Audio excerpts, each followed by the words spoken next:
नमस्कार, देश की बात में आपका स्वागत है। दुनिया भर की आधी आबादी महिलाओं के विकास और सुरक्षा का मसला हर रोज चर्चा में रहा है। एक उन्नत देश की पहचान ही पढ़ी लिखी महिला है। चाहे वो घर देखे या फिर किसी भी मुकाम को हासिल करे, ये उसकी अपनी पसंद है। हमारे देश में महिलाएं हर क्षेत्र में विकास कर रही हैं और बड़े से बड़े ओहदे को पा भी रही हैं। हालांकि उनके शोषण, अत्याचार की खबरें भी आती रहती हैं। संविधान में भले महिलाओं को बराबरी का दर्जा दिया हो, लेकिन रोजमर्रा की जिंदगी में क्या ऐसा हो पाता है? क्या महिलाएं अपनी मर्जी की मालिक हो पाती हैं? और उनकी सुरक्षा को सुनिश्चित करने के लिए क्या किया जा सकता है? अब उत्तर प्रदेश महिला आयोग ने प्रस्ताव रखा है कि ऐसे पेशे में जहां महिलाओं के उत्पीड़न का खतरा हो, जैसे लेडीज टेलर जो कपड़े के नाप लेते हैं, या फिर जिम या योगा केंद्रों में सिखाने वाले इंस्ट्रक्टर्स, वहां पर महिला कर्मियों का होना ज़रूरी है। यानी महिलाओं का नाप महिलाएं लें, और अगर किसी महिला को पुरुष इंस्ट्रक्टर से जिम या योगा में सीखना है तो उसे लिखित इजाज़त देनी होगी। लेकिन क्या ऐसे कदमों से महिला सुरक्षित होगी? क्या महिलाओं को अलग थलग करके ही क्या उन्हें सुरक्षा ऐसे दी जा सकती है? इस पूरे मुद्दे पर हम चर्चा करेंगे, लेकिन आइए पहले जान लेते हैं कि हुआ क्या है।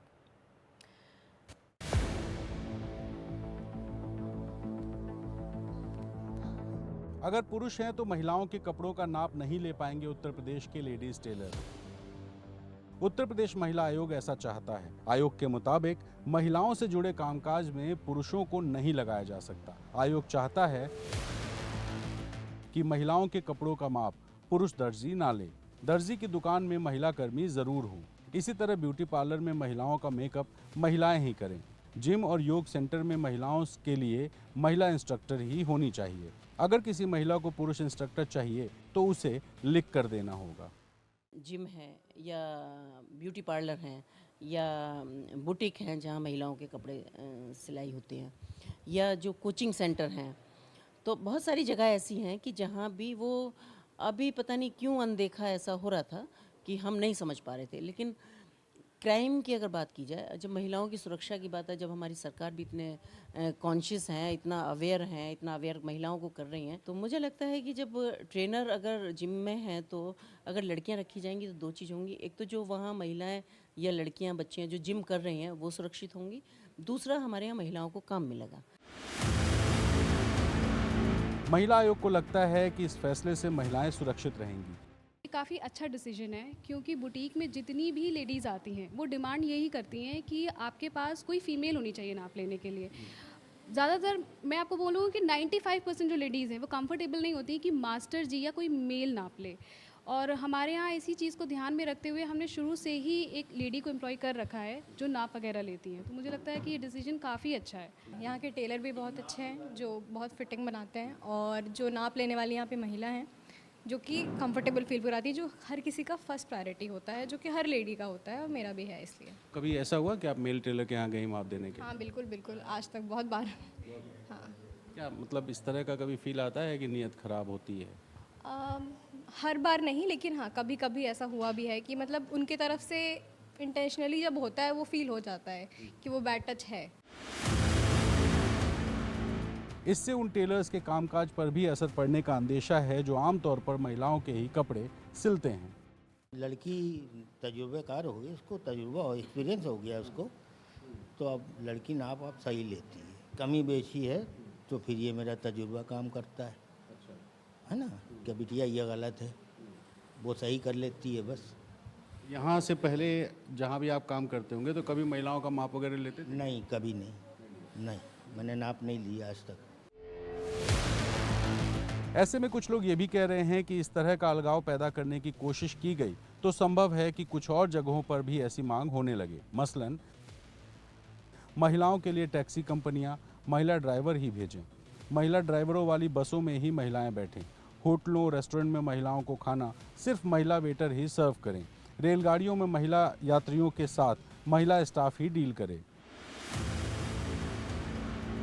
इस फैसले पर कई दूसरे सवाल भी उठ रहे हैं। कहा जा रहा है कि ये कारोबार से एक वर्ग को अलग थलग करने की साजिश है। सवाल ये भी पूछा जा रहा है कि क्या ये महिलाओं को सुरक्षा देने का सवाल है या उनके जहन में पुरुषों को लेकर असुरक्षा का माहौल पैदा करने की कोशिश। फिलहाल महिला आयोग के इस फैसले से महिला आयोग भी खुश है और एक्साइटेड है इस बात को लेकर के कि वो कैसे इस फैसले को ज़िलों में इम्प्लीमेंट कराएगी। और इस बीच जब हमने महिलाओं से बात की तो महिलाएं भी इस फैसले से संतुष्ट नज़र आ रही हैं, लेकिन सबसे बड़ा सवाल ये कि महिला आयोग के पास कोई कानून बनाने का अधिकार नहीं है। ऐसे में इस फैसले को किस तरह से अमली जामा पहनाया जाएगा, किस तरह से कार्रवाइयाँ की जाएंगी, ये देखना बेहद महत्वपूर्ण होगा। और सवाल ये भी है कि महिला आयोग के इस प्रस्ताव को लेकर के क्या योगी सरकार कोई कानून बनाने पर भी विचार कर सकती है। लखनऊ से कैमरा पर्सन वीरेंद्र सैनी के साथ रणवीर, एनडीटीवी इंडिया। इस मसले पर चर्चा करेंगे, लेकिन पहले एक और मामला, उस पर जानकारी आपको दे दें। महिला असुरक्षा का मामला कहाँ नहीं है। अब दिल्ली में गैंग रेप का भयावह मामला सामने आया, जहां एक पढ़ी लिखी लड़की का 3 लोगों ने सामूहिक बलात्कार किया। वो अपना मानसिक संतुलन खो चुकी है, उसका इलाज एम्स में चल रहा है, वापस घर भी नहीं जाना चाहती है। बहरहाल इस मामले में एक महिला पुलिस ने सराहनीय कोशिश की और उसके इलाज में इससे मदद भी मिली।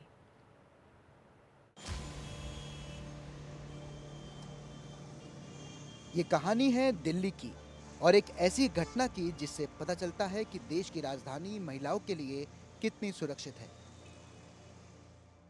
उड़ीसा से सोशल वर्क में मास्टर्स की पढ़ाई कर चुकी और एनजीओ में काम करने वाली एक 34 साल की महिला अपने घर वालों से झगड़कर 9 मई को दिल्ली आती है और यहाँ एक और महिला के साथ किराए के मकान में रहती है। दूसरी महिला को लगता है कि इसका मानसिक संतुलन कुछ ठीक नहीं है, इसलिए उसे किराए का मकान छोड़ना पड़ता है। इसके बाद 11 अक्टूबर को सुबह सुबह नौसेना के एक अफसर को सराय काले खां के पास वो अर्धनग्न हालत में पड़ी दिखती है, तो वो पुलिस को बताते हैं और महिला को एम्स अस्पताल ले जाया जाता है। लेकिन मानसिक रूप से परेशान ये पीड़िता अपना हाल पुलिस वालों से बता नहीं पा रही थी, तो दिल्ली पुलिस ने एक अलग तरीका अपनाया। कांस्टेबल संगीता सोशल वर्कर बनी। उड़ीसा की एक महिला को नर्स बनाया गया। इन दोनों ने पीड़िता के साथ काफी वक्त बिताया और उसका भरोसा जीत लिया। पीड़िता ने इन दोनों को बताया कि गैंगरेप में शामिल एक व्यक्ति की टांगे नहीं थी। ये भी बताया कि एक ऑटो चालक ने अलग से जाकर उसका रेप किया। इसके बाद दिल्ली पुलिस हरकत में आई।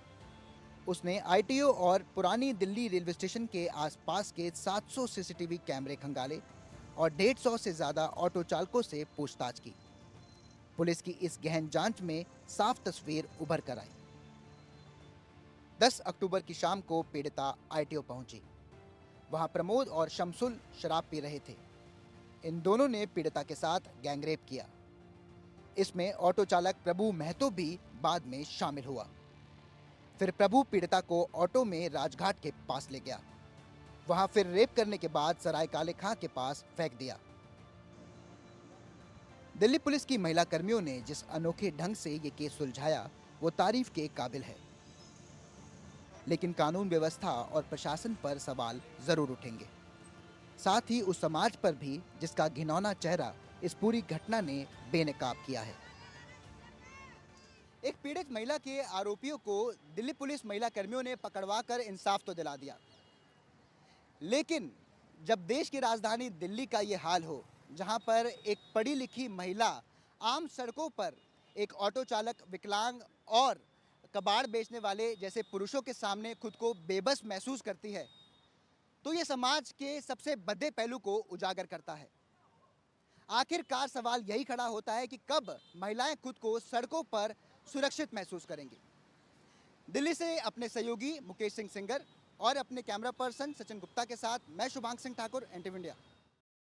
तो बहरहाल ये दिल्ली का आपने मामला देखा, लेकिन फिलहाल हम चर्चा करेंगे उत्तर प्रदेश में जो महिला आयोग ने एक तरह से बात सामने रखी है कि जो टेलर्स हैं, अगर महिलाओं का नाप नहीं लेंगे, पुरुष टेलर हैं, महिलाई टेलर होनी चाहिए जो उनका माप लेगी। साथ ही योगा इंस्ट्रक्टर भी महिलाई होनी चाहिए और जिम में भी महिला इंस्ट्रक्टर होनी चाहिए, पुरुष चाहिए तो लिखित वो होना चाहिए। क्या इससे महिला वाकई सुरक्षित रह सकती है इस कदम से? सविता सिंह, प्रोफेसर सविता सिंह हमारे साथ है इग्नू की। बहुत बहुत धन्यवाद मैम जुड़ने के लिए। मैम, जो ये महिलाओं की असुरक्षा एक बड़ा मसला है, लेकिन अगर आप टेलर को महिला टेलर करेंगे, वो माप नहीं लेंगे, या योगा इंस्ट्रक्टर भी महिला हो और जिम इंस्ट्रक्टर भी महिला हो, क्या इससे वाकई में महिला की सुरक्षा बेहतर होती है, उसका वातावरण ज़्यादा सुरक्षित होता है? बहुत ही अच्छा सवाल है। ये तो एक तरह से ऐसा है कि आप किसी घाव पे कोई एक पट्टी लगाएं और आपको ये ख्याल नहीं हो कि उस पट्टी से वो घाव हील करेगा कि नहीं, ना घाव ठीक होगा कि नहीं। ये उसी तरह की बात है। मेरा ख्याल है कि फौरी तौर पे हो सकता है ये कुछ एक राहत जैसी चीज़ हो, लोग महसूस करें कि उससे राहत है। लेकिन दरअसल ये महिलाओं की जो असुरक्षा है, वो एक व्यवस्था का हिस्सा है। इसको समझने की ज़रूरत है। इसको कोई टैकल नहीं करता। हमारे यहाँ जो सिस्टम है, पॉलिटिकल, सोशल, रिलीजियस, मॉरल, वो पुरुषों के वर्चस्व पे आधारित है। तो यानी कि अगर महिलाओं को आप सेग्रीगेट करना चाहते हैं, एक सेग्रीगेशन ऑफ वर्क कहा जाता है, मतलब साइंटिफिक लैंग्वेज में, जो जेंडर का लैंग्वेज है, तो सेग्रीगेशन ऑफ वर्क हमेशा महिलाओं को फायदा नहीं पहुंचाता। वो उनको और भी महदूद करता है वैसी जगहों पे जहाँ पे वो दुनिया को फेस न कर सकें। दुनिया को फेस करने वो जब जाती हैं तो वहाँ पर उनको बहुत ज़्यादा हिंसा मिलती है। और ये जो रेप कल्चर तो हमारे देश में है, ये सिर्फ उत्तर प्रदेश और यहाँ और वहाँ नहीं है, ये पूरे हमारी व्यवस्था का हिस्सा है। आप जाकर जहाँ देखिए, हर स्तर पर आप पाएंगे कि स्त्री को दोयम दर्जे का मनुष्य समझा जाता है। बिल्कुल। तो ये कारण है। कैसे हम ये हमारी जो मनुष्यता है, कैसे हम अपनी मनुष्यता को बराबर के स्तर पर लेकर के आ सके। बिल्कुल। कैसे ये लगे कि स्त्री और पुरुष दोनों ही मनुष्य हैं और उनकी ज़रूरतें भले थोड़ी बहुत अलग हैं या उनकी शारीरिक संरचना अलग है, लेकिन उनको जो सामाजिक, जो आर्थिक और जो दूसरे तरह के और भी जो हमारे लेयर्स हैं सोसाइटी के, पॉलिटिकल, उसमें उनको जो जगह चाहिए, उसमें किसी भी तरह से उनको असमान हम नहीं रख सकते हैं। अगर हम ऐसा रखेंगे बिल्कुल। तो देखिए कि एक पढ़ी लिखी लड़की को एक अनपढ़ आदमी, आप विजुलाइज करिए कि अगर ये सिर्फ क्लास का मसला होता, तो क्लास का डिफरेंस जो होता है, तो आप देखती हैं कि जो जो लोअर क्लास के लोग हैं, चाहे जिस इकोनॉमिक वजह से हैं, वो बहुत ज़्यादा क्षति अमीर लोगों को नहीं पहुंचा सकते हैं। लेकिन जब औरत का मसला आता है तो उस औरत को कोई भी क्षति पहुंचा सकता है, बिल्कुल। कोई भी पुरुष पहुंचा सकता है। ये जो जेंडर वायलेंस है ना, ये पितृसत्ता की उपज है। और हमें ध्यान देना चाहिए कि हम किस तरह के पुरुषों को इस समाज में पैदा कर रहे हैं। ये बहुत जरूरी है कि महिलाओं पर फोकस करने के बजाय पुरुषों पे हम करें कि वो क्यों इतने खुखार, क्यों इतने जानवरों की तरह, जानवरों से भी बदतर होते जा रहे हैं। ये हमें सोचना। बिल्कुल। मैम, मैं ये भी समझना चाहूँगी कि इस तरह से तो हम महिलाओं को बिल्कुल अलग थलग कर देंगे, क्योंकि अगर ऐसे ही आगे बढ़े तो एक समय ये भी आ सकता है कि कह सकते हैं कि भाई महिलाएं, आप इस पेशे में ना जाएं, आप ये काम ना करें, आप सिर्फ महिलाओं वाला काम करें। तो जिस तरह से हमारे देश में महिलाएं पढ़ लिख कर उन्नति कर रही हैं, हम बेटियों को आगे बढ़ा रहे हैं, ये एक तरह से कहीं रिग्रेसिव स्टेप ना हो जाए। आपका आंकलन क्या है? मेरा भी आकलन यही है, जो आपका जो सस्पिशन है वही है, क्योंकि एक तरह की डिस्किलिंग हो जाएगी। एक तरह से आप औरतों को दुनियादार यानी कि पब्लिक स्पेस में आने भी नहीं देंगे। तब तो फिर उनका तो वही पुराना जो तरीका है कि घरेलू औरत बना करके रखो, घर में सबसे ज़्यादा सुरक्षित हैं, महिलाएं महिलाओं से ज़्यादा सुरक्षित हैं। और ये बात सही नहीं है, महिलाएं भी महिलाओं को बहुत क्षति पहुंचा सकती हैं। वहाँ पर क्लास का भी प्रॉब्लम है, वहाँ एथनिसिटी का प्रॉब्लम है, वहाँ पर रिलीजन का प्रॉब्लम है। ऐसा नहीं कि सारी महिलाएं एक जैसी हैं और वो एक दूसरे को बहुत समान ढंग से ट्रीट करती हैं। ये कॉम्प्लेक्स इशू है, इसको समझना चाहिए इस तरह से। दूसरी चीज की, पुरुषों पर हम क्यों नहीं ध्यान दे रहे? पुरुषों से हम स्त्रियों को बचाते बचाते कहाँ ले जाएं, किस किनारे, किस अंधेरे में ले जा रहे हैं, ये भी तो सोचने की बात है। और फिर आफ्टर ऑल ऐसा तो नहीं है कि स्त्री और पुरुष के बीच में संबंध खत्म हो जाएंगे, क्योंकि पितृसत्ता का एक बहुत बड़ा जो इंस्टीट्यूशन है वो है मैरिज एंड फैमिली। उसमें तो स्त्री को जाना ही है, पुरुषों के साथ रहना ही है। फिर वहां पर क्या होगा? वहां पर भी उतनी ही हिंसा होगी। आप वहां कैसे उसको बचाएंगे? बिल्कुल। आप मैरिटल रेप को तो आज तक नहीं एक्सेप्ट कर पाए हैं कि कोई चीज भी होती है। है ना? तो ये सब बिल्कुल। बहुत ही उलझा हुआ मसला है हाँ। और सारी चीज़ों पर सोचना चाहिए, ना कि सिर्फ़ एक जैसे कहते हैं ना फौरी तौर पे एक आपने कोई एक फ़ॉर्मूला निकाल लिया और बिल्कुल, उससे आप बिल्कुल। बचा लेंगे, ये बिल संभव नहीं। बिल्कुल, महिलाओं की सुरक्षा में हमें अपनी समाज की सोच बदलनी है, महिलाओं को अलग-थलग नहीं करना है और पुनर्विचार एक गुज़ारिश कर सकते हैं महिला आयोग से उत्तर प्रदेश की कि पुनर्विचार करें और जो हमारे पुरुष वर्ग हैं, उनकी सोच बदलने की कोशिश करें। ये नहीं है कि अपनी महिलाओं को आप एक कोने में सिर्फ़ एक ऐसे धकेल दें। बहरहाल, आप जुड़ी प्रोफ़ेसर हमारे साथ, बहुत-बहुत धन्यवाद जुड़ने के लिए प्रोफ़ेसर सिंह। और फिलहाल एक छोटा सा हम लोग ब्रेक ले रहे हैं, लौटते हैं, बने रहिए देश की बात के साथ।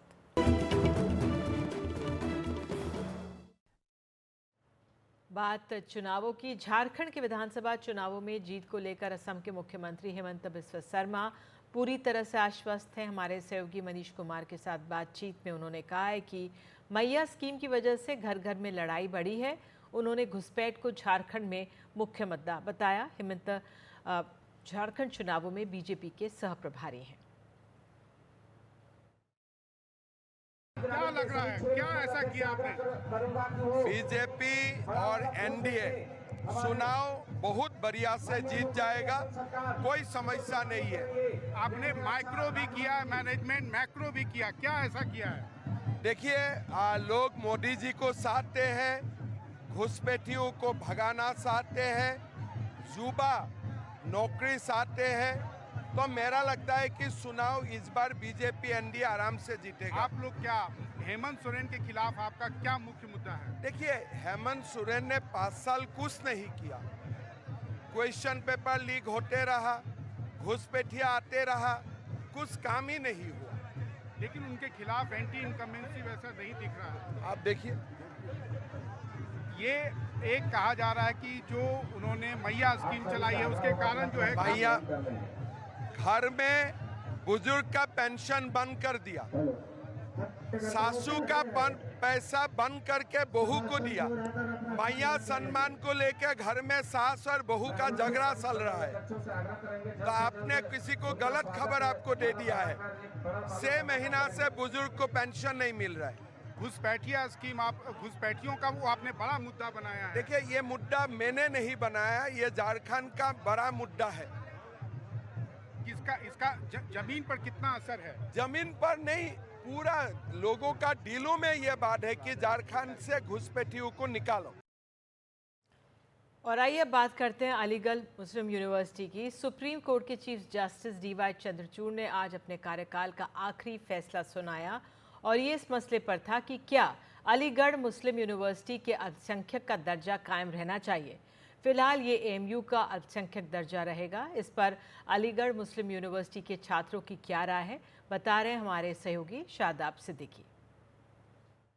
हम इस वक्त अलीगढ़ मुस्लिम यूनिवर्सिटी के वीएम हॉल में हैं और यूनिवर्सिटी के माइनॉरिटी स्टेटस को लेकर काफ़ी लंबे समय बाद सुप्रीम कोर्ट का फैसला आया है। लेकिन इस फैसले के बाद जो यहाँ के स्टूडेंट हैं वो क्या सोचते हैं, वो बात करने के लिए हमारे साथ मौजूद हैं। इसमें कुछ रिसर्च स्कॉलर हैं, कुछ पीजी कर रहे हैं, यूजी कर रहे हैं। आप बताइए कि कैसे इस डिसीज़न को आप लोग देखते हैं। बिस्मिल्लाहिर्रहमानिर्रहीम। मेरा नाम उस्मान अली है, मैं पीएचडी रिसर्च स्कॉलर हूँ डिपार्टमेंट ऑफ पॉलिटिकल साइंस में। आज जो 8 नवंबर 2024 को सुप्रीम कोर्ट का जजमेंट आया अलीगढ़ मुस्लिम यूनिवर्सिटी के माइनॉरिटी स्टेटस को लेके, हम इस स्टेटमेंट का वेलकम करते हैं और रिस्पेक्ट करते हैं और हम इस आज के दिन को सेलिब्रेट करते हैं सर सईद डे की तरह कि आज जो राहत मिली है हमें थोड़ी सी सुप्रीम कोर्ट की तरफ से, हम इसका वेलकम करते हैं। लेकिन एक बात और है कि आप वेलकम तो कर रहे हैं, लेकिन अभी इसका डिसीजन होना बाकी है। अभी कोर्ट ने फिर इसको 3 बेंच को रेफ़र किया है, तो अभी पूरा फैसला नहीं हुआ ऐसा लगता है। हाँ, ऑब्वियसली पूरा फैसला तो नहीं हुआ, लेकिन जो भी अभी तक फैसला दिया है सुप्रीम कोर्ट ने वो अप्रिशिएबल है। जो भी बेंच बैठी थी, उन्होंने जो इस यूनिवर्सिटी को बनाने में जो बुजुर्गों की मेहनत है, मशक्क़त है, उसमें बहुत अच्छा आज रोल प्ले हुआ है। बेंच ने एक अच्छा डिसीजन दिया है, तारीखी डिसीजन है। इस डिसीजन को तमाम स्टूडेंट फ्रेटर्निटी हम लोग इसको सेलिब्रेट करते हैं और आगे भी इंशाल्लाह और रहमान उम्मीद रखेंगे जो भी होगा बेहतर से बेहतर होगा और यूनिवर्सिटी की आने वाली जनरेशन के लिए और उसकी बका के लिए बहुत बेहतर होगा। अच्छा, एक चीज़ और है कि लोग ये सवाल उठाते हैं कि आखिरकार जो SC ST OBC का जो रिजर्वेशन है वो इस यूनिवर्सिटी में नहीं है, तो वो क्यों नहीं है? आप लोगों का इसके पीछे क्या लॉजिक है? उनको रिजर्वेशन क्यों नहीं मिलना चाहिए? देखिए, रिजर्वेशन न मिलना इस चीज़ से उनको बर्खास्त नहीं करता कि इस यूनिवर्सिटी में उनका दाखिला नहीं होगा।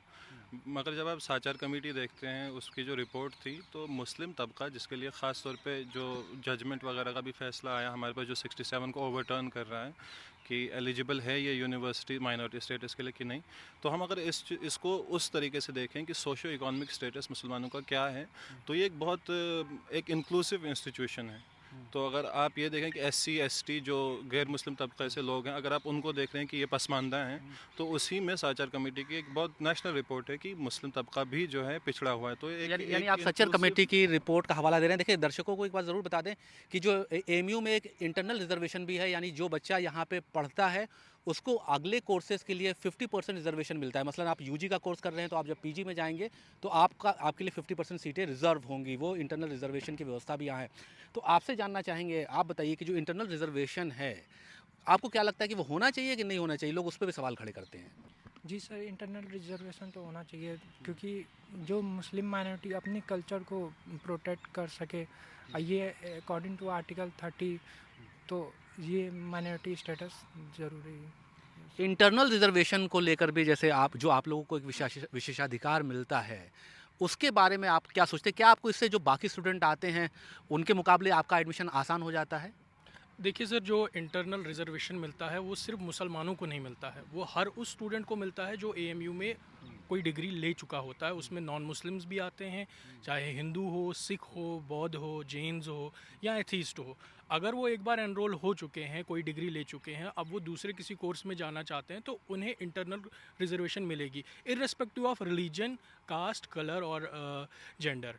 तो ये जो इंटरनल रिजर्वेशन है, ये भी तो हिंदुस्तान के बच्चों को ही मिल रही है, किसी बाहर के लोगों को नहीं मिल रही है, सिर्फ मुसलमानों को भी नहीं मिल रही है। तो ये एक अच्छी बात है, जो यहाँ का स्टूडेंट है उसे सिर्फ 50% मिल रहा है, 100% नहीं मिल रहा है। अच्छा, तो इंटरनल रिजर्वेशन के उसको आप सपोर्ट कर रहे हैं। तो आप किस क्लास में पढ़ते हैं और इस डिसीज़न को कैसे देखते हैं? मैं देखता हूँ कि मतलब कि आगे ये अभी डिसीज़न मतलब कि पूरी नहीं है, ये हमें और इसका मतलब कि वेट करना चाहिए। और मैं ये भी देखता हूँ कि मतलब कि आगे का रास्ता साफ़ हुआ आगे चल के, मतलब कि और मुझे उम्मीद है कि माननीय सुप्रीम कोर्ट और जाकर के सरकार हमारे हक़ में फ़ैसला करेगी। बस ये मैं कहना चाहूँगा। अच्छा, एक चीज़ और मैं आपसे ज़रूर पूछूंगा, आपसे पूछना बाकी रह गया। आप बताइए कि ये जो है, इसको माइनॉरिटी स्टेटस क्यों बने रहना चाहिए, क्यों मिलना चाहिए? अगर मैं इसको पूछूं, इसके पीछे आप क्या लॉजिक देंगे? माइनॉरिटी स्टेटस बने क्यों रहना चाहिए तो बड़ा क्वेश्चन है।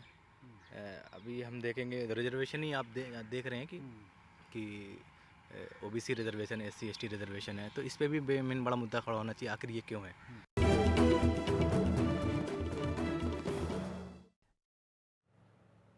बात जम्मू कश्मीर की। जम्मू कश्मीर की विधानसभा में लगातार तीसरे दिन धारा 370 को लेकर हंगामा हुआ। इस बीच किश्तवाड़ में मारे गए 2 ग्राम गार्ड को लेकर लोग सड़कों पर उतर आए। DGP नलिन प्रभात खुद किश्तवाड़ पहुंचे और चल रहे ऑपरेशन को मॉनिटर किया।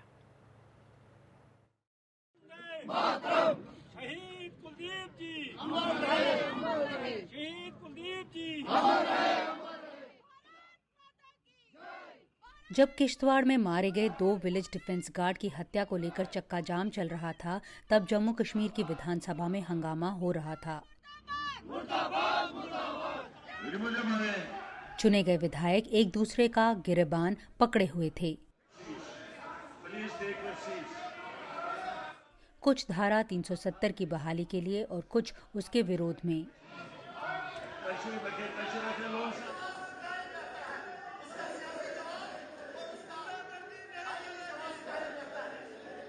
बीजेपी को जब विधानसभा से बाहर किया गया तो उसने सदन के बाहर विधानसभा की कार्रवाई शुरू कर दी। किश्तवाड़ में हुई घटना को लेकर कहा कि जांच चल रही है। हम ये मानते हैं कि ये असेंबली लोगों के हकूक के लिए, खासकर डेवलपमेंट के लिए, डिबेट के लिए होनी चाहिए, लेकिन ये जानबूझ के गैर कानूनी कार्रवाई कर रहे हैं। और कल जिस प्रकार से मार्शल्स ने स्पीकर की डायरेक्शन पे हमारे ऑनरेबल MLAs के साथ मैन हैंडलिंग की, उस पर हम डिबेट चाह रहे थे। उन्होंने आज दोबारा मार्शल्स का यूज करके सबको बाहर किया। अब हम यहाँ पे धरने पे बैठे हैं, हम पैरेलल असेंबली यहाँ पे चलाएंगे। उधर सदन के अंदर आप के विधायक ने बीजेपी पर निशाना साधा और कहा कि पार्टी मारे गए VDG के लिए जिम्मेदार है।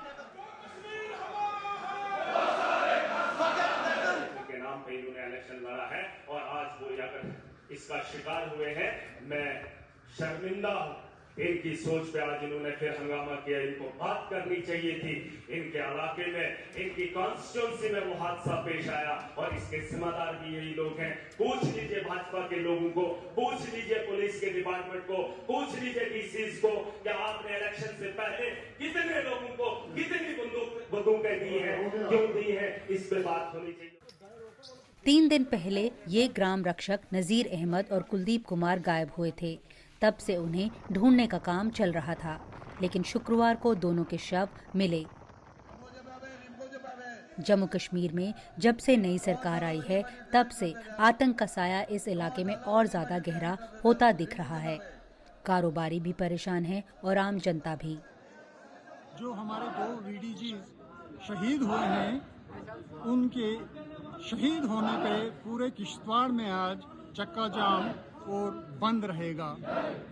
हम गृह मंत्री से यही अपील करेंगे कि इस मिलिटेंसी ने जो फिर फन उठाया है, इसको कुचलने के लिए बहुत सख्त तरीके का इस्तेमाल करें।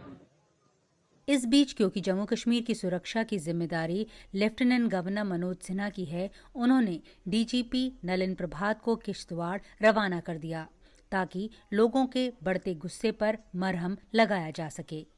सभी राजनीतिक दलों को ये मालूम है कि धारा 370 जम्मू कश्मीर में इतनी आसानी से वापस आने वाला नहीं है, लेकिन क्योंकि झारखंड और महाराष्ट्र में चुनाव आने वाले हैं, इसलिए ज़्यादातर राजनीतिक दल सियासी बयानबाजी कर रहे हैं।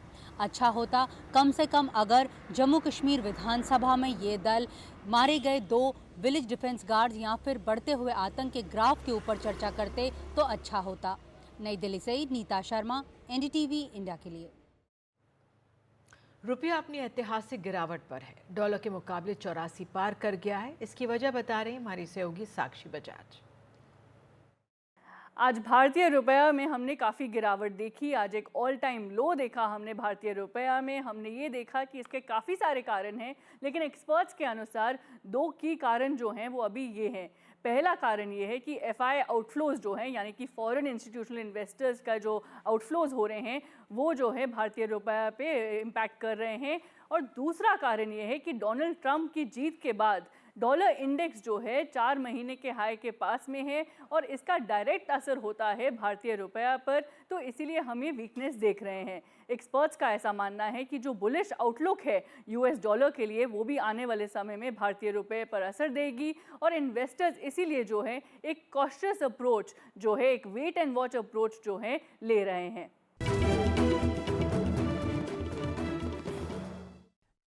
छत्तीसगढ़ में एक हैरान करने वाली खबर सामने आई है। एक पति ने बिलासपुर हाई कोर्ट में अपनी पत्नी को तलाक देने की अर्जी लगाई और ख़ास बात यह है, कोर्ट ने पति की याचिका मंजूर कर ली। दरअसल पति रेलवे में स्टेशन मास्टर के पद पर तैनात थे। पति का कहना है कि उनकी पत्नी हमेशा से उनसे झगड़ती थी और उसका किसी और शख्स के साथ संबंध भी था। पति का आरोप है कि एक दिन जब वो ड्यूटी पर था तो उसी वक्त उनकी पत्नी का फ़ोन आया और वो उनसे झगड़ने लगी। इस झगड़े को पति ने ख़त्म करने की कोशिश में ओके कहा, लेकिन उनके ओके को अगले स्टेशन मास्टर ने वहां एक मालगाड़ी को रवाना करने का सिग्नल मानकर एक मालगाड़ी को गलत रूट पर रवाना कर दिया, जिससे रेलवे को कथित तौर पर 3 करोड़ रुपए का नुकसान हुआ। अब इस लापरवाही के लिए पति को रेलवे से सस्पेंड कर दिया उन्हें, जिसका गुस्सा होकर पति ने छत्तीसगढ़ की रहने वाली अपनी पत्नी के खिलाफ तलाक का केस किया। विशाखापट्टनम में रेलवे स्टेशन मास्टर जो हैं जी वेंकट गिरी राव जी हैं, वो रेलवे में काम करते हैं। पत्नी के साथ उनका डिस्प्यूट है, लंबे समय से डिस्प्यूट चल रहा था और पत्नी उनको ऑफिस आवर में भी कॉल करके परेशान करती थी। एक बार रात्रि के समय पत्नी रात में फ़ोन की और काफ़ी उनके बीच, दोनों के बीच गर्म बातें हुई, गहमा-गहमी हुई, हॉट टॉक हो गया। इसी बीच वो परेशान थे ही और ट्रेन आ गई तो ट्रेन को उनको जहाँ नो का सिग्नल देना था वहाँ उन्होंने ओके का सिग्नल दे दिया, जिससे वो ट्रेन नक्सली क्षेत्र में चले गई और ट्रेन को रोकने तक में लगभग 3 करोड़ का नुकसान हो गया। वास्तव में क्रूरता जो है पत्नी के द्वारा पति के ऊपर की गई है, जिसकी वजह से माननीय न्यायालय ने तलाक का डिक्री पति के फेवर में दिया। साथ ही कोई भी मुआवजा या भविष्य के लिए कोई पैसा पत्नी को नहीं दिया।